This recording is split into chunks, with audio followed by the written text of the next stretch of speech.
اعوذ باللہ من الشیطان الرجیم بسم اللہ الرحمن الرحیم الحمدللہ رب العالمین والصلاة والسلام علی سید المرسلین سیدنا و نبینا و شفیعنا و مولانا محمد و آلہ و اصحابہ و ذریاتہ اجمعین اما بعد۔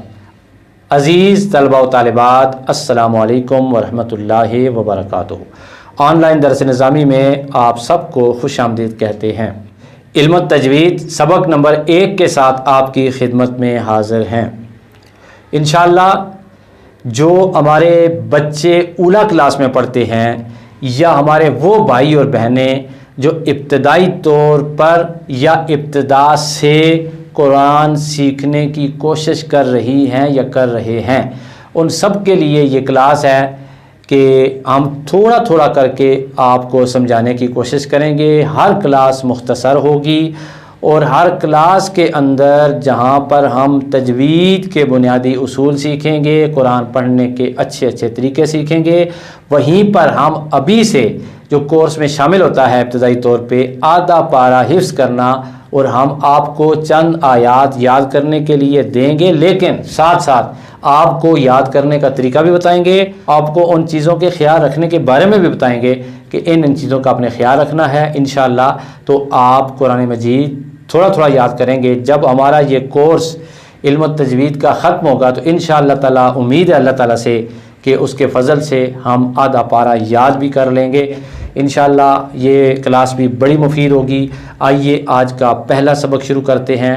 آج کے سبق میں شامل ہے ایک سوال اور اس کا جواب، اور کتاب کا ایک پیراگراف، اور اس کے علاوہ 4 آیتیں آپ کو دی جائیں گی یاد کرنے کے لیے۔ آئیے آج کا سبق شروع کرتے ہیں۔ اللہ تعالیٰ علم کی ان راہوں پر ہم سب کو استقامت اور اخلاص کی دولت عطا فرمائے۔ آئیے کتاب کا پیراگراف پڑھ لیتے ہیں۔ قرآن کریم اللہ تعالیٰ کی وہ آخری اور مکمل کتاب ہے کہ جس نے گمراہ انسانوں کو سیدھا راستہ دکھایا، ماشاءاللہ، بے شک اس میں کوئی شک نہیں ہے۔ اور منکرین خدا اور رسول، وہ لوگ جو اللہ اور اللہ کے رسول کو نہیں مانتے، ان کے بارے میں لکھ رہے ہیں۔ وہ اسی قرآن ہی کی بدولت دنیا کے عظیم ترین رہنما بن گئے۔ ہم نے کیا کیا؟ ہمارے بزرگوں نے کیا کیا؟ ہمارے بزرگ تو اتنے سچے مسلمان تھے، ان میں کوئی کمی نہیں تھی۔ علامہ اقبال کہہ رہے ہیں کہ وہ معزز تھے زمانے میں مسلمان ہو کر، ہم خوار ہوئے تارک قرآن ہو کر، کہ وہ تو معزز تھے زمانے میں، ٹھیک ہے، مسلمان ہو کر، لیکن ہم ذلیل ہو گئے قرآن مجید کو چھوڑ کر۔ تو آئیے آج سے یہ عہد کریں کہ کوئی پڑھے یا نہ پڑھے، انشاءاللہ میں پڑھوں گا، آپ پڑھیں گے، ہم محنت کریں گے قرآن مجید کو اس کے حق کے مطابق، جس طرح اللہ پاک نے حکم دیا اس کے حکم کے مطابق پڑھنے کی کوشش کریں گے، تجوید سیکھیں گے انشاءاللہ۔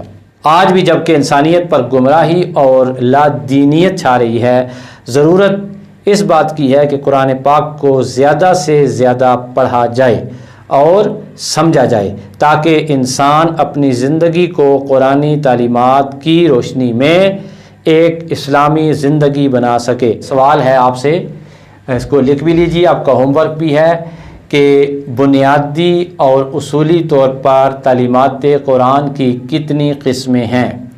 ایک دفعہ پھر سن لیجئے، بنیادی اور اصولی طور پر تعلیمات قرآن کی کتنی قسمیں ہیں؟ جواب بڑا آسان ہے، اس کی 3 قسمیں ہیں۔ نمبر 1 تلاوت قرآن، یعنی قرآن مجید کی ریسیٹیشن کرنا، ریسائٹ کرنا، تلاوت کرنا، پڑھنا۔ نمبر 2 تفہیم قرآن پاک، یعنی قرآن مجید کو سمجھنا۔ نمبر 3 تعلیمات قرآن پاک پر عمل کرنا، جو کچھ اللہ تعالیٰ قرآن کے ذریعے ہمیں کہہ رہا ہے اس پر ہم عمل بھی کریں۔ تو یہ تعلیمات کی 3 قسمیں ہیں، ٹھیک ہے۔ تو یہ کتاب کا سبق تھا۔ آئیے آپ کو اس کا سبق دیتے ہیں۔ قرآن مجید کھول لیجئے۔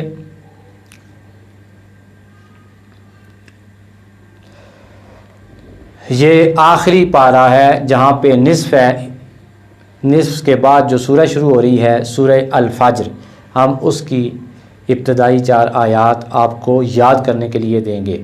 تو تیار ہو جائیے جناب، ہم پڑھنے کا سٹائل آپ کو بتا رہے ہیں کیسے پڑھنا ہے۔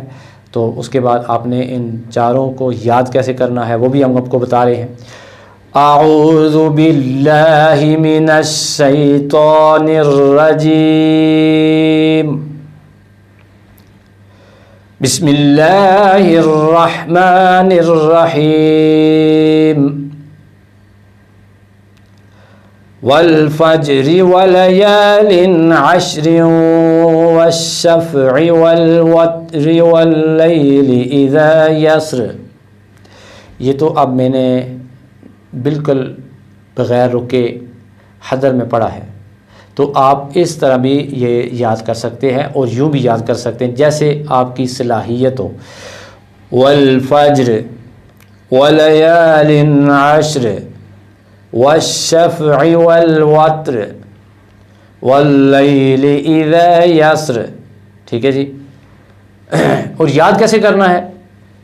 یاد ایسے کرنا ہے، والفجر والفجر والفجر والفجر والفجر والفجر والفجر، اسے رٹا لگانا ہے، پڑھتے رہنا ہے، پڑھتے رہنا ہے، پڑھتے رہنا ہے۔ جب آپ کو پکا یقین ہو جائے کہ ہاں مجھے یاد ہو گیا ہے، پھر زبانی پڑھیے والفجر، ماشاءاللہ۔ پھر اس کے بعد مزید ولیال عشر، ولیال نہیں پڑھنا، یہاں پہ اظہار ہے، اس بے غنہ نہیں ہوتا، ٹھیک ہے۔ تو چونکہ تجوید ہم پڑھ رہے ہیں تو جو آگے پڑھیں گے آپ کو اظہار کا پتہ لگ جائے گا کیا ہوتا ہے، لیکن یہاں پر جو بتایا ہے اسی سٹائل سے پڑھیں۔ ولیال عشر ولیال عشر ولیال عشر ولیال عشر ولیال عشر ولیال عشر، تو یوں آپ اس کو رٹا لگائیے۔ جب آپ کو یقین ہو جائے کہ ہاں مجھے یاد ہو گیا ہے تو پھر پیچھے سے والفجر ولیال عشر، ماشاءاللہ یاد ہو گیا آپ کو۔ اب آگے دہرائیے والشفع والوتر والشفع والوتر والشفع والوتر، یاد کرتے رہیے کرتے رہیے کرتے رہیے، آخر کار یاد ہو جائے گا۔ اور پھر آپ نے پڑھنا ہے والفجر ولیال عشر والشفع والوتر، ماشاءاللہ یاد ہو گیا آپ کو۔ آگے جی واللیل اذا یسر واللیل اذا یسر واللیل اذا یسر، یاد کرتے رہیے، دہراتے رہیے دہراتے رہیے، انشاءاللہ ایک وقت آئے گا آپ کو یاد ہو جائے گا۔ جب یقین ہو جائے تو پیچھے سے دہرائیے والفجر ولیال عشر والشفع والوتر واللیل اذا یسر۔ میں نے تینوں طریقے آپ کو بتا دیے ہیں۔ نمبر 1 بغیر رک کے آخری جو ہے وہ آیت تک پڑھیں، چوتھی آیت کے آخر تک۔ نمبر 2 ہر آیت کے بعد رکیں۔ نمبر 3 2 آیتوں کے بعد رکیں، پھر 2 کے بعد رکیں۔ تیسرا طریقہ ہے 1 آیت کے بعد رک کے باقی کے بعد نہ رکیں، جس طرح مرضی آپ پڑھیں، لیکن جب آپ نے جس جگہ رکنا ہے وہاں پہ اپنے وقف کرنا ہے۔ تو بیٹا مجھے امید ہے کل یہ 4 آیتیں بھی آپ یاد کر کے لائیں گے، اور وہ جو ہوم ورک میں نے دیے ایک سوال وہ لکھ کے کاپیوں پہ وہ بھی لائیں گے، اور اس کے علاوہ وہ سوال زبانی یاد کر کے بھی لائیں گے۔ انشاءاللہ تعالیٰ ایک نئے سبق کے ساتھ آپ کی خدمت میں دوبارہ حاضر ہوں گے۔ سید دلاور حسین شاہ کاظمی کو دیجیے اجازت۔ السلام علیکم ورحمۃ اللہ وبرکاتہ۔